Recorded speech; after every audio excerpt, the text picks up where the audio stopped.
Muito boa noite, meus irmãos. Graça e paz. É um enorme prazer estar de volta aqui com os irmãos, para a gente meditar na palavra de Deus, para a gente ouvir aquilo que a palavra do Senhor tem reservado para nós por meio do seu Espírito, para falar por meio desse humilde servo. Espero que o Senhor fale ao seu coração, e eu queria que você baixasse a sua cabeça mais uma vez para a gente orar, pedindo a orientação e a instrução do Senhor para tudo que vai ser feito, para tudo que vai ser dito aqui. Baixa a tua cabeça, vamos orar.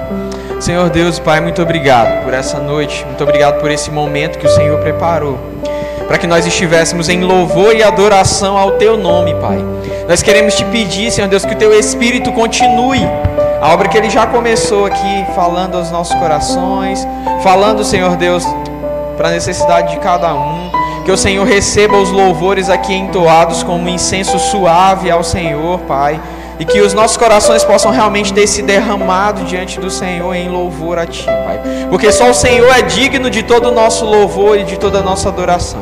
Nesse momento nós Te pedimos, Pai, conduz os nossos pensamentos, conduz os nossos corações, conduz, Pai, as nossas intenções agora, Pai, direcionados pelo Teu Santo Espírito, e que eu possa ser apenas um instrumento, Pai, nas Tuas mãos, boca do Senhor para os meus irmãos. É o que eu Te peço, Senhor Deus, humildemente, em nome de Jesus. Amém. Ontem à noite nós tivemos o primeiro dia desse nosso congresso jovem aqui. Infelizmente você que está na internet não pôde, né, acompanhar com a gente, mas para a gente foi um enorme prazer. A gente esteve conversando, nós estamos pensando nesses dias sobre que espaço a Bíblia ocupa na tua vida, que espaço a Bíblia ocupa na minha vida, que espaço a Bíblia precisa ocupar nas nossas vidas. E ontem nós começamos conversando sobre por que a Bíblia é um livro importante. Se ela precisa ocupar um espaço na minha vida, eu preciso primeiro entender que importância essa palavra tem. E pensando sobre a importância dessa palavra, nós refletimos que a Bíblia é o único livro na história da humanidade, que conta a história da humanidade inteira, do começo ao fim. A Bíblia é que mostra como todas as coisas foram criadas, a Bíblia é que mostra por que há maldade em nós, a Bíblia é que nos traz a esperança de redenção dessa maldade. A Bíblia é um livro extremamente importante porque ela conta a história da humanidade, do começo ao fim. A sua história, a minha história está aqui, do começo ao fim. A história da humanidade é contada do começo ao fim. Ele é um livro que é digno de fé, é digno de ser acreditado, porque ela tem sido comprovada ao longo da história. Vários e vários relatos, vários e vários eventos do que está escrito aqui têm sido comprovados, e essa palavra é verdadeira. E mais do que tudo isso, esse é um livro que é muito importante, porque ele é um livro que é capaz de gerar transformação na minha vida, na sua vida e na vida de todo aquele que se aproxima dele com fé. Porque esse livro é capaz de nos tirar da condição de inimigos de Deus e nos tornar amigos de Deus. Essa verdade aqui revelada, se aplicada na nossa vida, é capaz de gerar a transformação de que todo homem precisa, e que não vai ser encontrada em nenhum outro grande escritor no mundo, só aqui nessa palavra. Então por isso esse é um livro tão importante. Mas hoje eu quero refletir com você sobre que espaço esse livro tão importante vai ocupar nas nossas vidas. E ontem também nós começamos a introduzir a mensagem de hoje. Nós falamos sobre espaço, né? Nós pensamos sobre os elementos que definem um espaço, qualquer que seja o espaço. Seja um espaço físico, seja um espaço virtual, seja um espaço que é apenas psicológico, apenas um espaço na nossa mente. E nós pensamos sobre 3 elementos que definem qualquer espaço. Que 3 elementos são esses? Vocês conseguem lembrar comigo? Um lugar físico, ou um lugar virtual, ou um lugar psicológico. É um lugar específico. Lugar, pessoas ou itens, pessoas ou coisas que compõem esse lugar, fantástico. E o terceiro elemento é o relacionamento, o seu relacionamento com as coisas ou as pessoas naquele lugar. Isso define um espaço. tá? Qualquer espaço é definido por esses 3 elementos. E hoje eu quero refletir com você à luz do Salmo 119, né, que é o nosso texto base aí para nossas conferências, para o nosso congresso jovem aqui, sobre esses espaços que a Bíblia, esse livro tão importante, se propõe a ocupar na nossa vida. Que espaços esse livro importante precisa ocupar nas nossas vidas, ou ele se propõe a ocupar nas nossas vidas? Porque se essa palavra é a palavra revelada de Deus, e nós cremos assim, amém? Espero que você que está nos assistindo aí pela internet também creia assim. É dela que nós devemos extrair onde que ela quer ocupar na nossa vida, né? A gente não pode simplesmente chegar, não, eu acho que a Bíblia deve ocupar o lugar A ou B. Então vamos ver o que ela diz para a gente dos espaços que a palavra deseja ocupar na nossa vida. Então vamos falar um pouco sobre o Salmo 119. Esse salmo é um salmo muito precioso, né? E eu não pretendo ler o Salmo 119 todo com os irmãos, tá? Fiquem tranquilos, a gente vai sair daqui hoje ainda, tá? Mas eu quero pegar alguns versículos desse salmo que é muito precioso. E esse salmo, ele é marcado por valorizar a preciosidade da palavra de Deus. Eu não sei se você já estudou mais aprofundadamente esse salmo, mas esse salmo é um acróstico. Todo mundo tranquilo, entende aqui o que é acróstico? Então pegaram as letras do alfabeto hebraico e a cada 8 versículos, nós temos 8 versículos escritos com uma das letras, começando com uma das letras do alfabeto hebraico. Você sabia disso? Curiosidades da Bíblia. Então, a cada 8 versículos, nós temos esses versículos começando com uma das letras do alfabeto hebraico. A ideia do salmista com esse acróstico imenso, então se você fizer as contas aí, né, o capítulo tem quantos versículos? Acompanha aí na tua Bíblia. O capítulo 119 tem 176 versículos. Quem que é bom de matemática aí? 22. Olha aí, usaram o celular e usaram a calculadora, hein? Mas vale, tá? O importante é a gente chegar no número. Então 22, exatamente a quantidade de letras do alfabeto hebraico. Então fica aí. Então o que que o salmista... Tá, pastor, por que você está falando esse monte de coisa aí? É só para a gente saber que você estudou? Não. É para você entender o que que o salmista intencionou com esse capítulo. O que ele tentou dizer foi que de A a Z, no alfabeto hebraico, é importante a palavra de Deus, é importante a lei de Deus. Ele dá de A a Z motivos para que a gente considere como preciosa a palavra de Deus, como valiosa a palavra de Deus. Então, vamos pensar apenas em alguns trechos, não de A a Z, como intencionou o salmista, sobre que espaços essa palavra precisa ocupar nas nossas vidas, precisa ocupar nos espaços que nós temos para viver. Então eu queria que você fosse primeiramente lá para o Salmo capítulo 119, nos versos 15 e 16. Mantém tua Bíblia aberta aí no Salmo 119, tá? Diz assim: meditarei, eu estou usando a versão NVI, tá?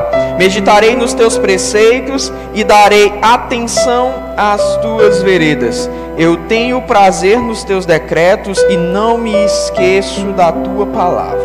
Então, o primeiro lugar que eu quero que você pense e anote, se você puder anotar, que a Bíblia precisa ocupar nas nossas vidas, é o lugar das nossas meditações. É o lugar do nosso pensamento intencional sobre a vida. Você tem meditado sobre a vida? Pastor, o negócio está tão corrido que eu não estou tendo nem tempo de meditar, pois devia, tá? A meditação, ela tem sido considerado um fator de saúde, para as pessoas.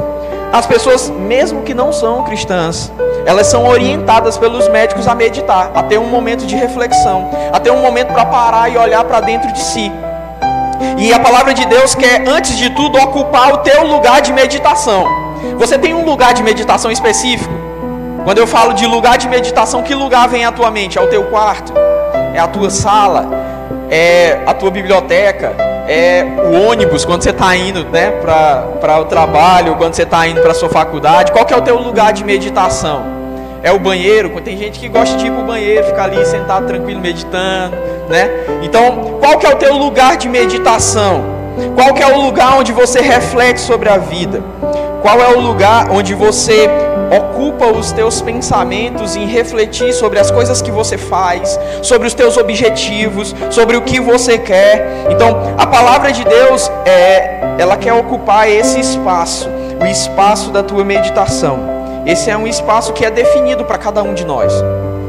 E se ainda não é um espaço definido para cada um de nós, precisa ser. Nós precisamos buscar esse exercício de meditação. Nós precisamos refletir sobre o trabalho, nós precisamos refletir sobre a vida. E nessas reflexões, a Bíblia quer ocupar esse espaço. Ela quer ser objeto dos meus pensamentos e ela quer ser o filtro de submissão para como eu me relaciono com a vida, para como eu me relaciono com a minha esposa, para como eu me relaciono com os meus filhos, para como eu me relaciono com o meu chefe no meu trabalho, para como eu me relaciono com o motorista do ônibus que eu pego todos os dias. Eu preciso pensar sobre essas coisas, eu preciso refletir sobre essas coisas, e a Bíblia precisa fazer parte desse meu momento de reflexão. Eu preciso dedicar tempo de qualidade para me atentar para os detalhes da palavra de Deus. Sabe, quando a gente pensa sobre a Escritura, sobre o lugar que ela precisa ocupar nas nossas vidas, ela não pode ser apenas um lugar de leitura rápida e apressada, que você vai fazer já antes de dormir. Eu sei que tem gente que gosta de refletir antes de dormir, mas tem gente que quando pega a Bíblia antes de dormir já está caindo de sono, né? Lê ali 5 minutos, no quarto minuto ele já está lendo em línguas, né? Ele já está lendo, já não está entendendo mais nada. Então, a palavra de Deus precisa ocupar um espaço que é precioso, que precisa ser precioso para nós. Nós só vamos conseguir ter um coração moldado por Deus, nós só vamos conseguir ter uma atuação cristã relevante no nosso trabalho, nós só vamos conseguir produzir na nossa vizinhança, nós só vamos conseguir andar no nosso casamento e no ensinamento dos nossos filhos do jeito que Deus quer, se nós pensarmos sobre essas coisas, se nós meditarmos sobre essas coisas, se nós buscarmos a correção de Deus para aquilo que a gente já está fazendo de errado. E como a gente tem tanta coisa para aperfeiçoar, mas isso não vai acontecer se você apenas vier para cá no domingo à noite e esperar que com a simples pregação de um pastor, seja ele qual for, isso vai acontecer na sua vida. Não vai. A Bíblia precisa ocupar o espaço de meditação na sua vida. Você precisa dar tempo de qualidade a estudar a palavra de Deus, a estudar as conexões do texto, a estudar a interpretação, a hermenêutica, a exegese do texto, uma reflexão profunda sobre o sentido real dessa palavra na sua vida. Sabe, os sentidos que a palavra pode ter e que vão ser próprios seus e de mais ninguém. Você pensa sobre o que a palavra significa na tua realidade, que faz sentido apenas para você e para mais ninguém, ou que eventualmente faz sentido para você e apenas para um grupo específico de pessoas que passam por realidades parecidas com a sua. Isso só vai acontecer se você meditar na palavra de Deus. João 3,16 é um texto muito conhecido, mas me diz uma coisa, o que significa João 3,16 na sua vida? Você consegue dizer isso para você?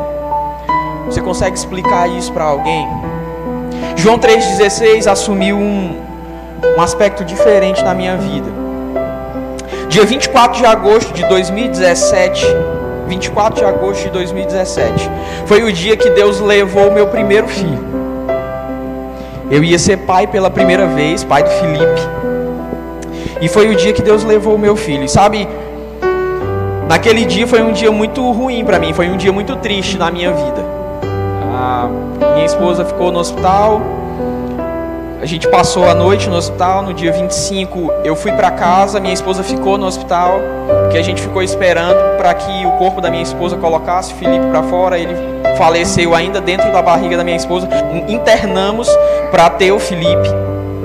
E naquele dia eu fui para casa muito cansado, muito triste. Cheguei em casa e dormi. E quando eu acordei, eu disse: eu vou conversar com Deus. Fui para minha sala, que era o meu espaço onde eu normalmente sentava e conversava com Deus e refletia na palavra de Deus. E me ajoelhei e orei: Senhor, eu perdi o meu primeiro filho, aquele que seria o meu único filho. O Senhor passou por isso. Nenhum pai devia passar por isso. Eu, no auge da minha arrogância, conversando com Deus, nenhum pai devia passar por isso. Ninguém devia sofrer uma dor tão intensa assim. O Senhor passou por isso. Por que o Senhor deixou eu passar por isso? Por que o Senhor deixa as pessoas passarem por isso? E eu senti naquele dia Deus olhar para mim, bater no meu ombro e dizer: eu sei exatamente a dor que você está sentindo. João 3,16. Porque eu amei o mundo de tal maneira que dei o meu Filho unigênito, para que todo aquele que nele crê, em mim, que creia nele, no meu Filho, não pereça, mas tenha a vida eterna. João 3,16 hoje tem um sentido diferente para mim. E eu posso falar de João 3,16 hoje para pessoas que perderam os seus filhos, para pessoas que têm perdido os seus filhos todos os dias, de um jeito diferente, de um jeito que é único e particular meu, daquilo que Deus falou na minha história, na minha vida, na minha dor. Mas isso só pôde acontecer porque eu me apresentei diante do Senhor no espaço de meditação. Você tem se apresentado diante do Senhor, diante da palavra do Senhor, meditando sobre a palavra do Senhor nos momentos alegres, nos momentos tristes, nos momentos em que você está zangado, nos momentos em que você quer desistir de tudo, nos momentos em que você está achando que você está caminhando sozinho ou fazendo tudo sozinho. Você tem se apresentado diante da palavra do Senhor e meditado nessa palavra para que ela faça sentido na tua história, no teu dia, para que o Senhor fale com você e se revele de maneira específica a você. Isso só vai acontecer se você meditar profundamente na palavra de Deus. A palavra que está aqui, que está revelada, não é uma palavra oculta e misteriosa, é essa mesma palavra, mas que vai fazer um sentido completamente diferente na sua vida, a partir do momento que você parar e realmente meditar sobre ela. Meditar de tal forma que a sua mente seja cheia dessa palavra. É você quem escolhe aquilo que povoa a sua mente, aquilo sobre o qual você pensa repetidamente. Alguém já disse que você não controla os pensamentos que passam pela sua cabeça, assim como você não pode impedir que um pássaro passe por cima da sua cabeça. Mas você pode impedir que um pensamento domine, ou você pode fazer com que um pensamento domine a sua mente, do mesmo jeito que você pode impedir que um pássaro faça ninho na sua cabeça, ou que você pode permitir que um pássaro faça ninho na sua cabeça. É você quem permite isso. Então, o que é que tem ocupado repetidamente a tua mente? Os teus momentos de reflexão, os teus espaços de meditação. Que perguntas você tem feito ao meditar sobre a vida, ao pensar sobre quem é você? Que respostas você quer encontrar? Que soluções para problemas você tem buscado? Será que a única pergunta que tem povoado a tua mente é como eu posso ser um funcionário melhor? Será que a única pergunta que tem povoado a tua mente é como eu posso ganhar mais dinheiro? Será que a única pergunta que tem povoado a tua mente é como eu posso tirar notas melhores na minha aula, nas minhas disciplinas no meu colégio? O que é que tem povoado a tua mente? Eu não estou dizendo aqui que você não deve pensar sobre essas coisas, você deve e pode pensar sobre essas coisas, mas que espaço a Bíblia tem tido nesse momento teu de reflexão? Você pensa sobre como ser um cristão melhor, sobre como ser mais bíblico, sobre que diferença aquele texto que foi pregado semana passada faz na tua vida. Você reflete sobre a palavra de Deus e faz com que ela ocupe e povoe os teus pensamentos repetidamente, não apenas no momento de reflexão, mas em todo o espaço do teu dia. A palavra de Deus quer ocupar o espaço dos nossos pensamentos, o espaço da nossa meditação, o espaço da nossa reflexão. A nossa reflexão não pode ser ocupada apenas por uma carreira, ela não pode ser ocupada apenas pela nossa família, ela não pode ser ocupada apenas pelos nossos desejos de bens materiais, ela deve ser ocupada pela palavra de Deus. Se nós entendemos que a Bíblia é realmente importante, como nós pensamos ontem, como nós refletimos ontem, nós precisamos dedicar um espaço de meditação nessa palavra. Mas não apenas de meditação. Em Salmos, no capítulo 119, fala que existe um outro lugar que as escrituras precisam ocupar, precisam superpovoar em nós, que são os nossos olhos. E antes da gente ir para os textos do capítulo do Salmo 119 que falam a respeito dos nossos olhos, é preciso a gente entender o que a palavra olhos aqui significa. A palavra olhos aqui não está falando apenas do olho mesmo, não. Ela está falando da nossa porta de entrada, de tudo que entra em nós, de todas as ideias que nós compramos, de todos os livros que lemos, de todos os filmes e séries que assistimos, o que a gente consome. Então, quando ele fala de olhos aqui, ele está falando de espaço de consumo. Todo o teu espaço de consumo precisa ser superpovoado com a palavra de Deus. Por quê? Porque é a nossa entrada. Lucas capítulo 11, versos 34 e 35 diz que os olhos são a candeia do corpo, são a luz do corpo. Quando os seus olhos forem bons, igualmente todo o corpo estará cheio de luz. Mas se os teus olhos forem maus, igualmente o teu corpo estará cheio de trevas. Portanto, cuidado para que a luz que está em seu interior não sejam trevas. Então, os olhos são esse espaço de consumo. São os nossos olhos e os nossos ouvidos. Essas são as nossas portas de entrada. É isso que faz com que a nossa mente, os nossos pensamentos, a nossa reflexão seja povoada. Olhos e ouvidos. O nosso espaço de consumo, ele é muito variado. Qual é o teu lugar de consumo? Às vezes o nosso lugar de consumo é na frente da televisão. Às vezes nosso lugar de consumo é diante dos livros que a gente lê, na nossa sala de leitura, ou dentro do nosso quarto, ou no cinema, ou quando a gente sai com os nossos amigos. O que você tem colocado para dentro de você? O que você tem consumido no mundo? Que filmes você tem assistido? Que séries você tem assistido? Que músicas você tem ouvido? Que poesia você tem lido? E aí, quando eu estou falando sobre o nosso consumo, e quando a palavra de Deus intenciona ocupar o nosso espaço de consumo, não é que a única coisa que eu vou consumir é a Bíblia. Não. A Bíblia não tem a intenção de nos alienar em relação ao mundo ao nosso redor, de forma alguma.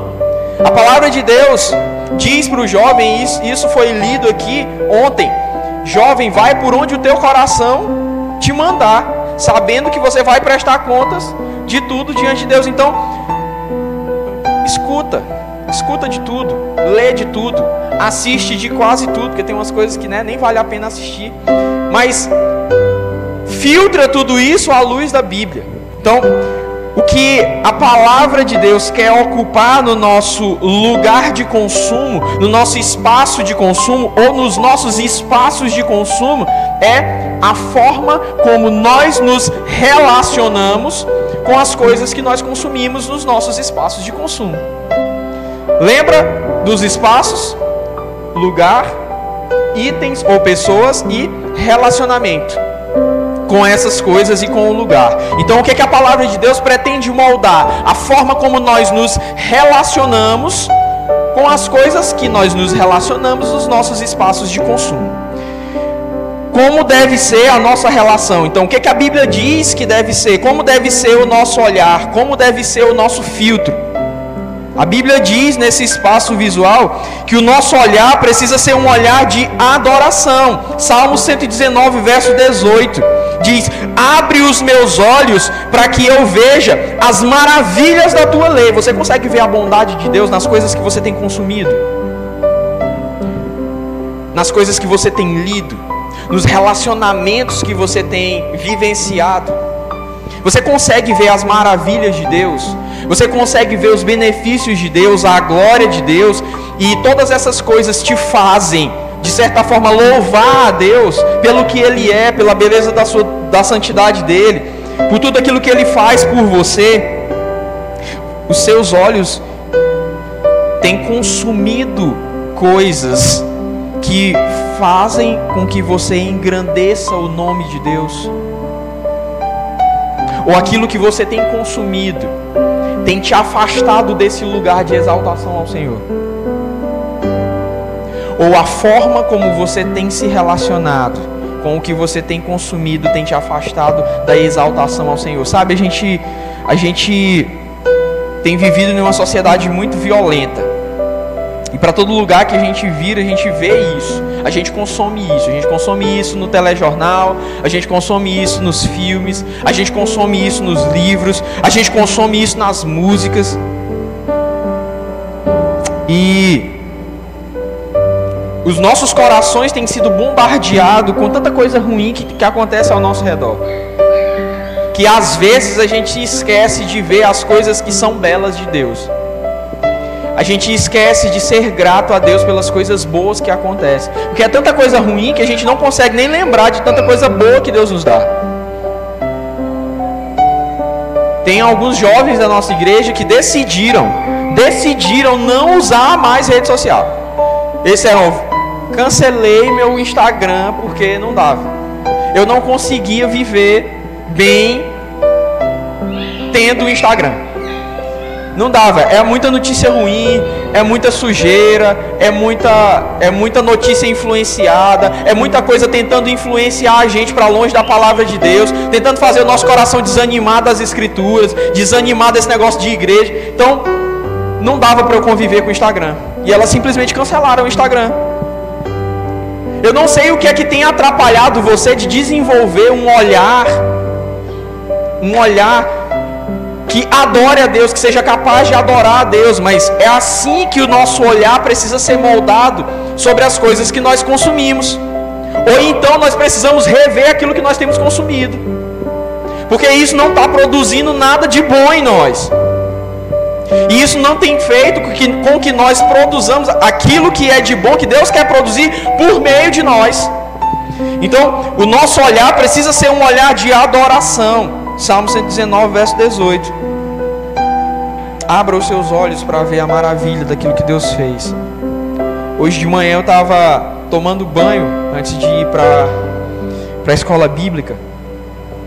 E eu não sei quem aqui não sei se tem alguém aqui que é do interior, do estado, ou que já viveu uma situação de muita pobreza, ou ainda que não tenha vivido você essa realidade, mas que você tenha em algum momento convivido com alguém nessa realidade, de não ter água encanada.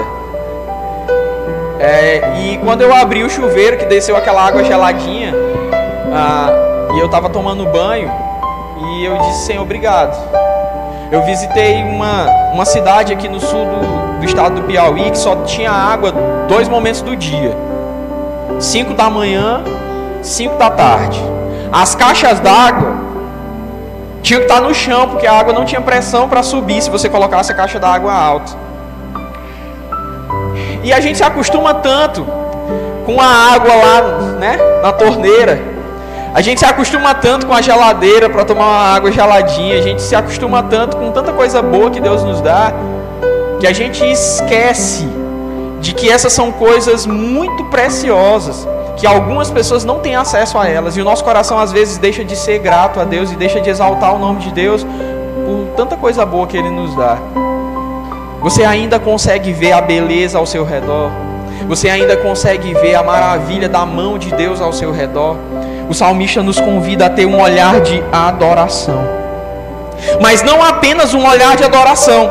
Se eu busco ter uma vida com Deus e a palavra de Deus me conduz para Deus, eu preciso ter um olhar de santidade. Salmo 119, verso 37 diz: desvia os meus olhos das coisas inúteis e faz-me ver os caminhos que traçaste. Faz-me viver nos caminhos que traçaste. Então, tira os meus olhos daquilo que me atrapalha, me coloca num olhar de santidade. Tira os meus olhos de tudo aquilo que me afasta de Ti, que me afasta da obediência ao Senhor. A gente precisa desenvolver um olhar santo. E aí, quando ele está falando de olhar santo, algumas vezes a gente vai precisar sim desviar o olhar, tirar o olhar, porque se a gente olhar, a gente vai pecar. Porque a gente sabe a maldade que há no nosso coração. Eu não sei qual é a maldade do teu coração, mas eu sei a do meu. Eu sei o que é que atrapalha a minha comunhão com Deus. Eu sei quais são os desvios que o meu olhar precisa fazer. E eu preciso desenvolver isso na minha caminhada com Deus. Isso não vai acontecer assim, pá, de uma hora para outra na vida da gente. Isso vai acontecer como fruto de uma meditação na palavra de Deus. À medida que você vai meditando na palavra de Deus, você vai conseguindo descobrir os seus comos, para desviar o seu olhar daquilo que te afasta de Deus. Hoje eu sei como eu desvio o meu olhar da imoralidade. Hoje eu sei como eu desvio o meu olhar do desânimo. Mas isso é um processo, a gente vai aprendendo isso. Como você desvia o seu olhar daquilo que te faz cair, daquilo que te faz pecar, daquilo que te empurra para longe de Deus, ou que coloca o pecado ardendo forte no teu coração. Como você desvia? Você precisa pensar sobre isso, você precisa refletir sobre isso, você precisa criar as suas estratégias, o seu jeito de desviar o olhar. Mas isso só vai acontecer se você meditar na palavra de Deus e se ela for constante no teu espaço de meditação. A palavra de Deus é o que nos ensina a manter diante de nós, diante dos nossos olhos, a dignidade de Deus. Aquilo em que o meu olhar se fixa, alimenta a minha expectativa ou o meu desejo. Aquilo que eu mantenho diante dos meus olhos, alimenta a minha expectativa e o meu desejo. Por isso eu preciso desviar os meus olhares da pornografia, da imoralidade, da sensualidade, do fascínio pelas riquezas, da gula. E tudo isso é capacitação do Espírito. Porque o salmista no verso 37 pede para Deus isso: desvia os meus olhos, porque eu não sou capaz sozinho. Você precisa pensar sobre isso. Você precisa pedir a Deus isso: Senhor, ocupa o espaço dos meus olhos e faz com que os meus olhos se relacionem com o mundo ao meu redor de uma maneira santa. Olhar de adoração, olhar de santidade, mas um olhar de sensibilidade também. O verso 82 diz: os meus olhos fraquejam de tanto esperar pela tua promessa, e pergunto: quando você me consolará? E o verso 136 diz: rios de lágrimas correm dos meus olhos, porque a tua lei não é obedecida. Deixa eu te perguntar uma coisa: os teus olhos ainda são sensíveis ao pecado? Você ainda consegue chorar pelo pecado?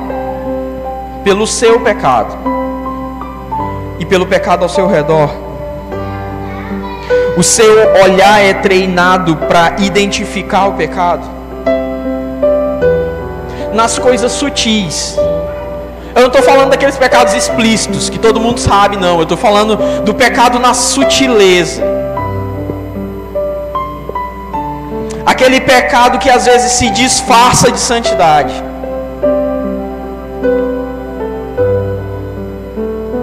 À medida que nós vamos tomando consciência da palavra de Deus e de como nós ofendemos a Deus com o nosso pecado, fica muito mais fácil perceber o pecado. Em conversas aparentemente bobas, em atos comuns da vida que às vezes parecem inofensivos. Orgulho, preconceito, violência, mentira são coisas que ainda irritam os seus olhos. Ou você se acostumou com essas coisas? O nosso olhar precisa ser um olhar de sensibilidade em relação ao pecado. O pecado ainda precisa agredir os nossos olhos. Do mesmo jeito que o sol do meio-dia, quando a gente sai do trabalho, aqui em Teresina, quando a gente sai, o sol bate no olho assim que a gente fecha. Pois é, o pecado precisa agredir os nossos olhos ainda do mesmo jeito. E Deus precisa produzir em nós essa sensibilidade. Mas isso só vai acontecer se o Senhor ocupar o espaço da nossa meditação. À medida que a gente vai meditando nessa palavra, Ele vai ocupando o espaço do nosso olhar. e transformando o nosso olhar em um olhar sensível. Sensível às dificuldades das pessoas, sensível às necessidades das pessoas, sensível ao pecado, ao nosso pecado e ao pecado ao nosso redor. Mas não apenas um olhar de adoração, um olhar de santidade, um olhar de sensibilidade. O nosso olhar precisa ser um olhar de esperança. Salmo 119, verso 123 diz: os meus olhos fraquejam, aguardando a tua salvação e o cumprimento da tua justiça. Essa justiça que foi lida aqui no começo, lá em Malaquias, que vai brilhar como o sol. Pois é, isso ainda precisa arder nos nossos corações. A gente não pode perder de vista a nossa esperança, senão a gente desiste. A palavra de Deus diz que isso precisa ser alimentado. Façamos o bem a todos. A gente precisa fazer isso com o nosso olhar fixo lá no futuro, não numa recompensa agora, não naquilo que vão fazer por a gente agora, não pensando nos relacionamentos que a gente está criando, numa futura network que vai favorecer a gente na frente, não pensando numa rede de contatos, porque é isso que o mundo está fazendo, né? As pessoas não se relacionam mais, elas se usam. Elas se usam para se dar bem. Então, quando alguém conhece alguém, ela já vai pesquisar lá. Eita, deixa eu ver aqui. É dono de empresa? Olha aí, emprego. Olha, ascensão. Então, as pessoas estão se usando. A gente precisa ter diante de nós a grande esperança, que é a esperança de vida eterna, para que a gente consiga ter um olhar transformado, um olhar diferente do mundo de hoje. O salmista nos convida a olhar para toda essa pecaminosidade ao nosso redor, para olhar para todas as injustiças que a gente vê todos os dias, e mesmo diante delas, a gente manter nos nossos corações a firmeza da esperança que nos aguarda, de uma justiça que é perfeita e de uma redenção que é eterna, amém? Não desanime, meu irmão. Não desanime, a palavra de Deus é a palavra que renova a esperança. E o seu olhar só vai ser ocupado por Deus e transformado para um olhar de esperança se você tiver a palavra de Deus fortalecendo você diariamente. Luís de Camões, em um dos seus poemas, diz assim: busque o amor, novas artes, novo engenho para matar-me, e novas esquivanças que não pode tirar-me as esperanças. Que mal me tirará o que eu não tenho? Olhai de que esperanças me mantenho. Vede que perigosas seguranças, que não temo contrastes nem mudanças.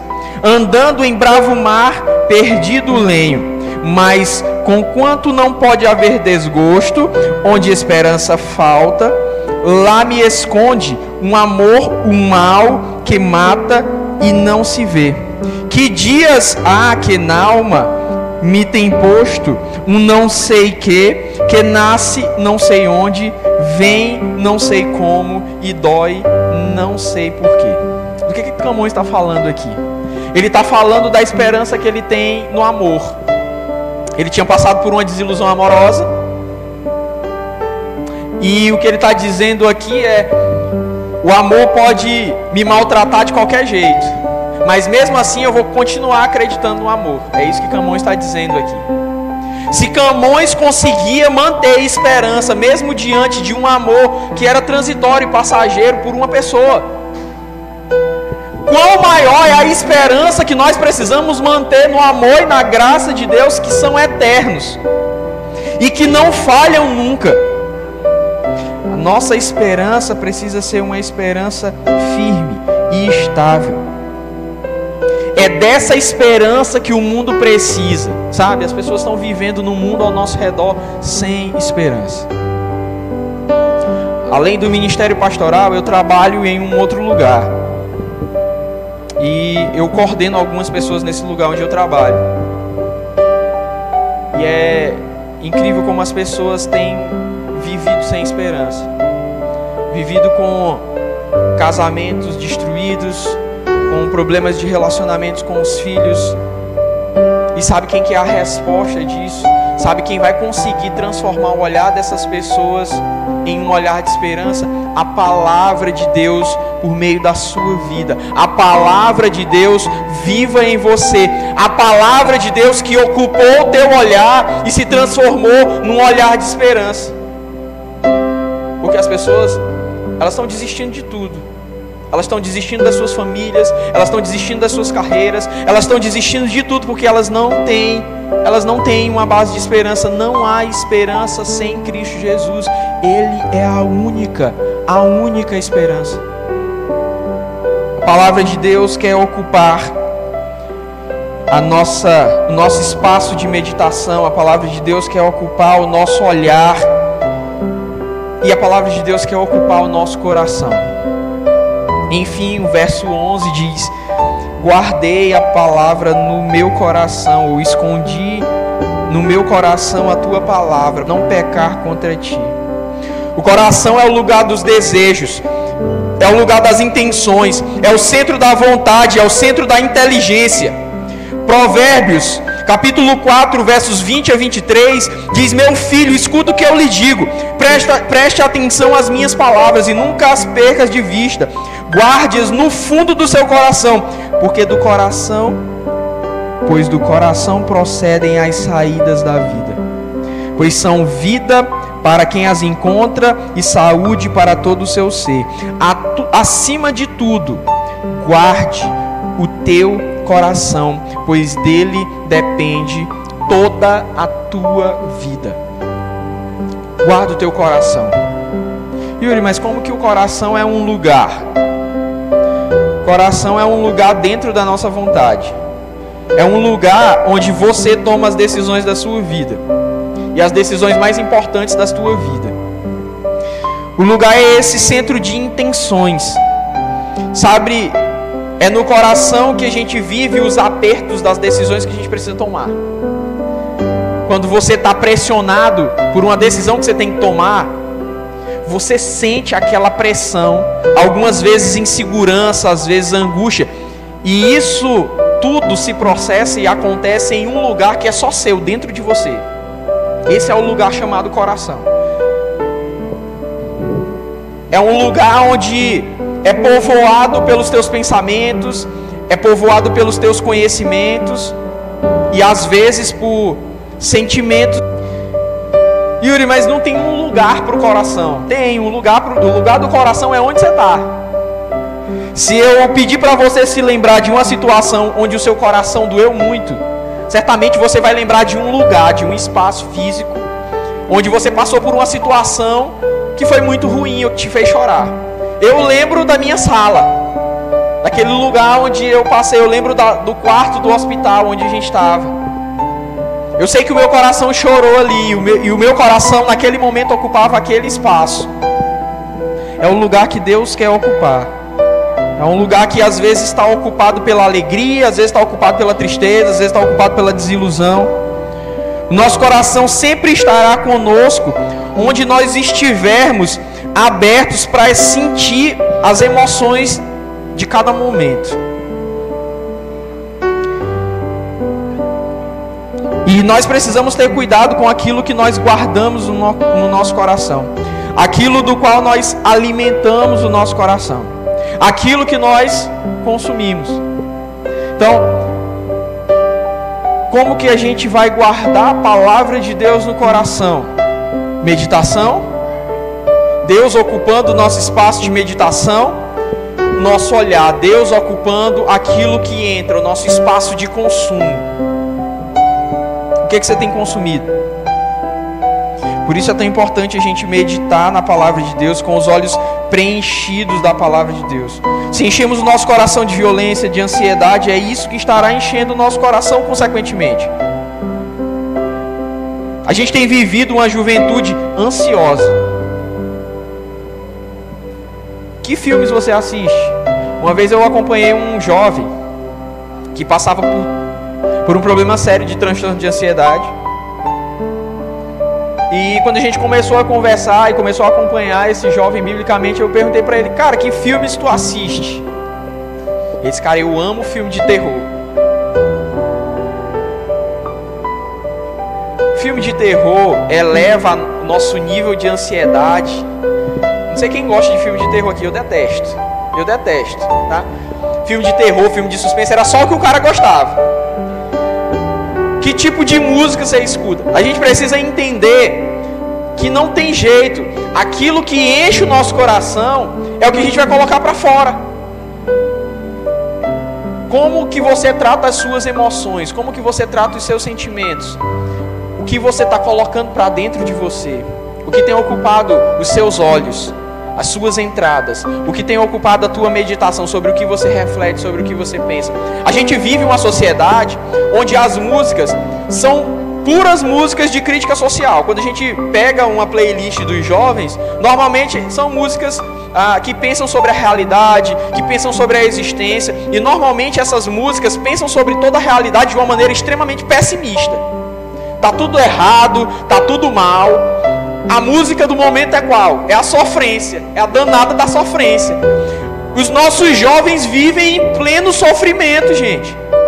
E a gente quer que eles sejam jovens extremamente saudáveis. Não tem condição. Aquilo que está entrando, aquilo que está consumindo, aquilo que povoa os pensamentos, as meditações, o coração, é tudo ansiedade, é tudo tristeza, é tudo angústia. O mundo parece que é todo cinza e a gente quer que eles saiam sorrindo. Essa atitude precisa ser ativa nossa como jovens, de ocupar as nossas mentes, de induzir os nossos amigos a encher as suas mentes e os seus corações com coisas que sejam edificantes, com coisas que sejam alegres, com coisas que revelem a grandeza de Deus, que façam com que eles contemplem a maravilha de Deus. Eu não estou dizendo para a gente se alienar do mundo. A gente precisa ver as coisas ruins do mundo, a gente precisa ver a maldade do mundo, mas não dá para se alimentar só disso todo dia e toda hora. A gente precisa se alimentar da beleza daquilo que Deus fez. Bota um espaçozinho para uma musiquinha de gratidão na tua playlist. Bota um espaço para assistir uma comédia na tua sequência de séries lá no Netflix. Assiste alguma coisa que seja edificante. Coloca um filme bíblico. Coloca alguma coisa que encha o teu coração com a palavra de Deus. E nós não temos apenas os jovens caindo nesse erro. Nós temos os adultos também que esqueceram que a palavra de Deus nos convida a ter um tempo de lazer, um tempo de diversão. Nós temos adultos nas igrejas que esqueceram de brincar. Esqueceram de brincar com seus filhos, crianças. Esqueceram de brincar com seus filhos adolescentes. Esqueceram de brincar com seus filhos jovens. Esqueceram de fazer da Bíblia e da palavra de Deus momentos que são agradáveis. Sabe, fazem da Bíblia apenas um momento de taca. Menino, tu fez errado, vai ler a Bíblia. Menino, é hora do culto, vai, nem que seja obrigado. A gente não tenta fazer, como adultos muitas vezes, a palavra de Deus como uma palavra que é agradável ao jovem, que é um espaço de prazer para o jovem.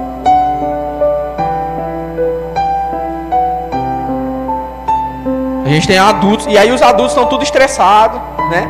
Problema do coração, colesterol lá em cima, é ou não é?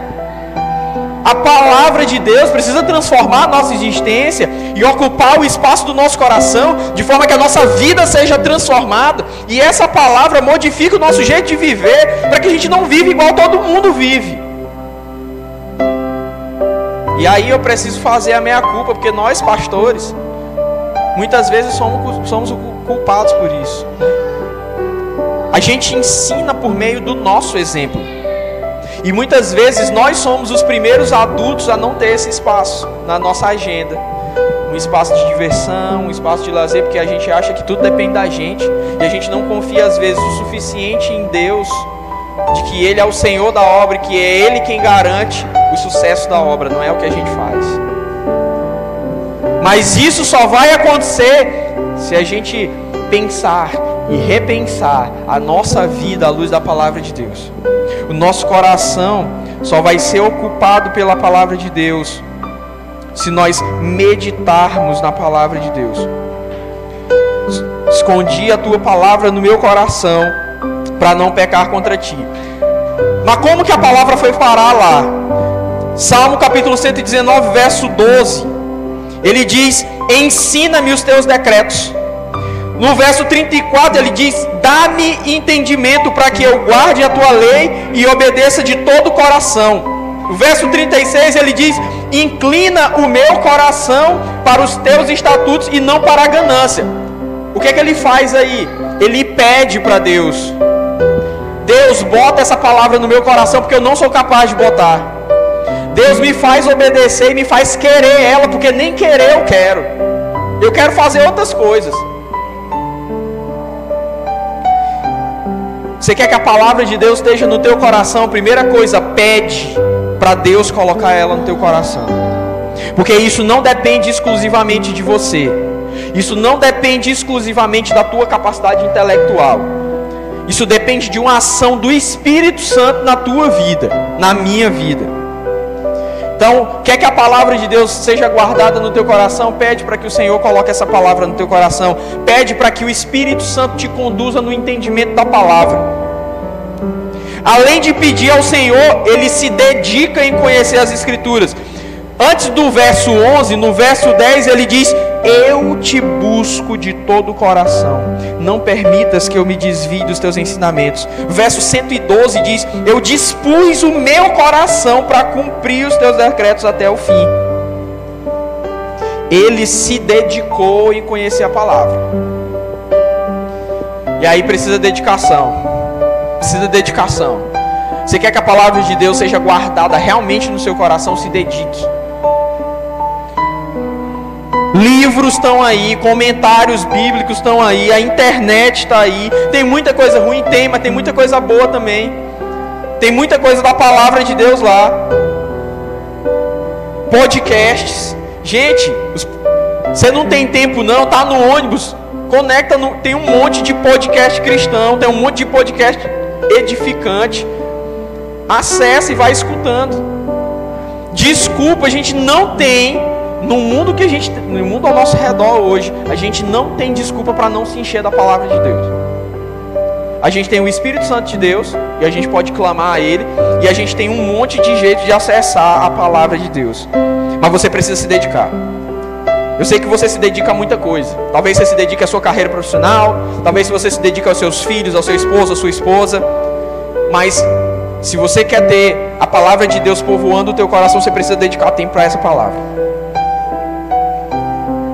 Porque ela tem resultados na nossa vida. E aí o Salmo 119 ainda diz quais são os resultados dessa palavra na nossa vida. Salmo 119 verso 2 diz: como são felizes os que obedecem os teus estatutos e de todo o coração o buscam. Verso 111 diz: os teus testemunhos são a minha herança permanentemente, são alegria do meu coração. Quando você tiver a palavra de Deus povoando o teu coração, você vai ser feliz. Não é quando você ficar milionário que você vai ser feliz. Não é quando você conseguir destaque na sociedade que você vai ser feliz. Não é nem quando você tiver um ministério de sucesso que você vai ser feliz. Sabe quando você vai ser feliz? Quando a tua alegria estiver depositada na palavra de Deus. Quando a palavra de Deus povoar o teu coração e te der a certeza para você andar em qualquer situação e dizer assim como Paulo: eu sei passar necessidade, passar fome, ter fartura. Posso todas as coisas naquele que me fortalece. Isso só vai acontecer quando a palavra de Deus povoar o nosso coração. A felicidade do Senhor, a alegria do Senhor é uma realidade para aqueles que têm a palavra no coração. Mas não apenas isso. O verso 10 diz: eu te busco de todo o coração, não permitas que eu me desvie dos teus mandamentos. Então, à medida que a gente tem a palavra de Deus no nosso coração, nós temos a estabilidade e a segurança para não andar se desviando e fazendo coisa errada o tempo todo. Você conhece alguém que é completamente instável? Tem algumas pessoas que são completamente instáveis. Elas não conseguem manter firmeza em nada na vida. Se o seu coração for transformado pela palavra de Deus, você vai ter a estabilidade que é dada pela palavra de Deus, a coerência que é dada pela palavra de Deus. O verso 80 diz: seja o meu coração íntegro para com os teus decretos, para que eu não seja humilhado. E o verso 161 diz: Os poderosos perseguem-me sem motivo, mas é diante da tua palavra que o meu coração fica firme. Você quer firmeza na vida? Palavra de Deus. Estão te perseguindo? Você está firme com o Senhor. Ele está fortalecendo o teu coração todo dia. Isso não te abala. Você está triste? O teu coração está firme no Senhor. Você não vai tentar jogar tudo para o alto, jogar tudo para cima, porque você tem firmeza na palavra do Senhor, naquilo que Deus tem te dito, na forma como Deus tem conduzido a tua vida. Firmeza no Senhor. É isso que acontece quando o nosso coração é cheio do Senhor.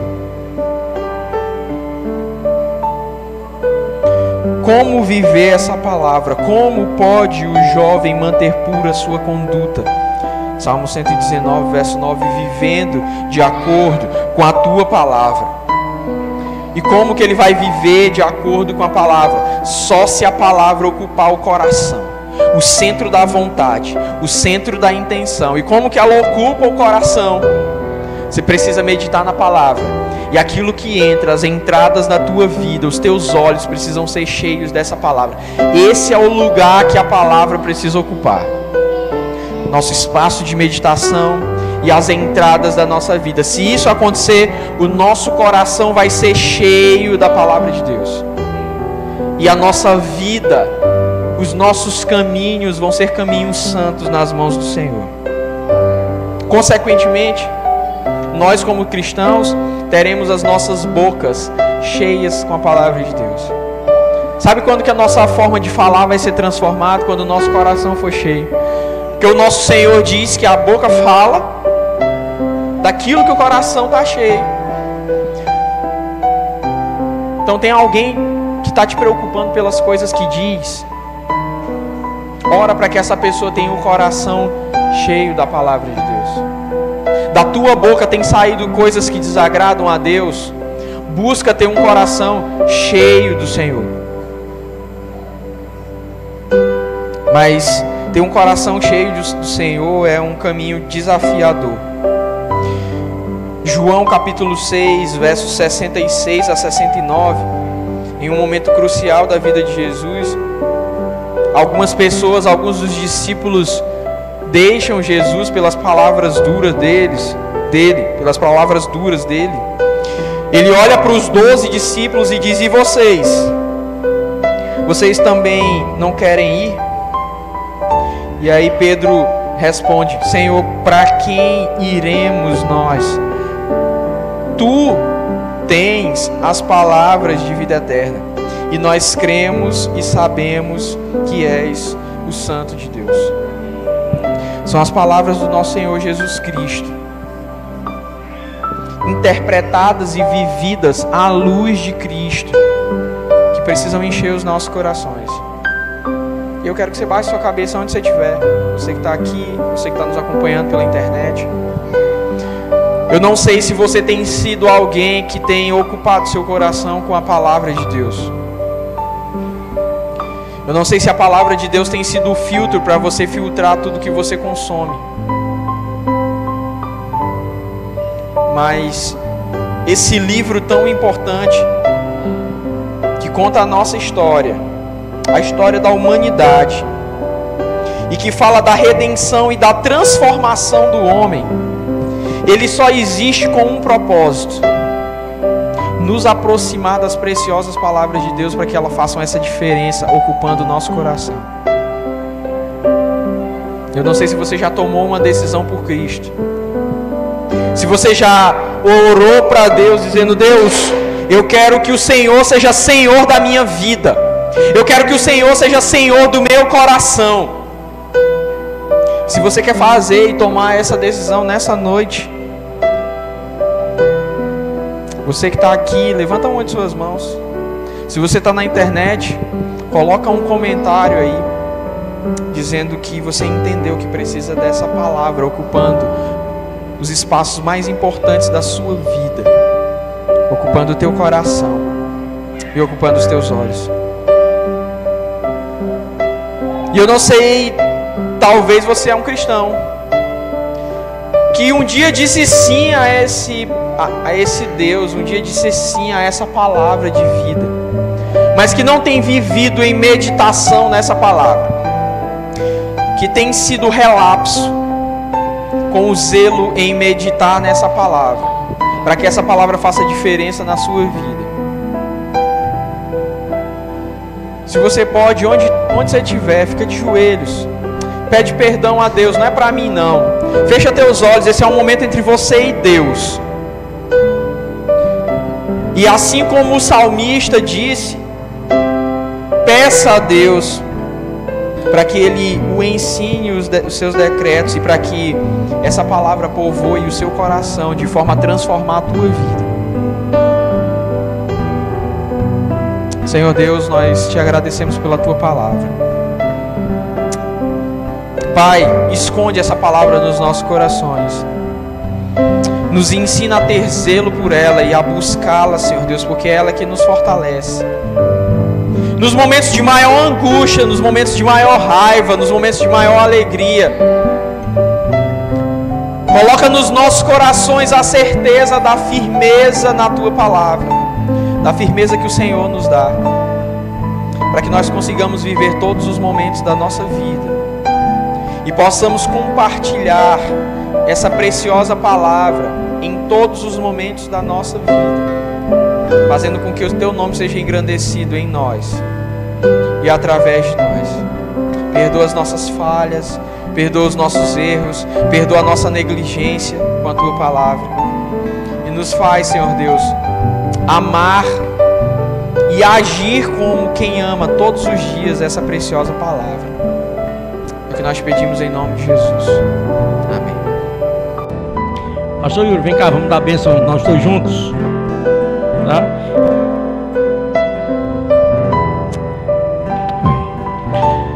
Senhor, nós te agradecemos por esse culto, Pai. Nós te pedimos que o teu amor, Pai, que a graça do teu Filho Jesus e as consolações do teu Espírito Santo, Pai, sejam com a tua igreja, hoje e sempre. Amém, Pai.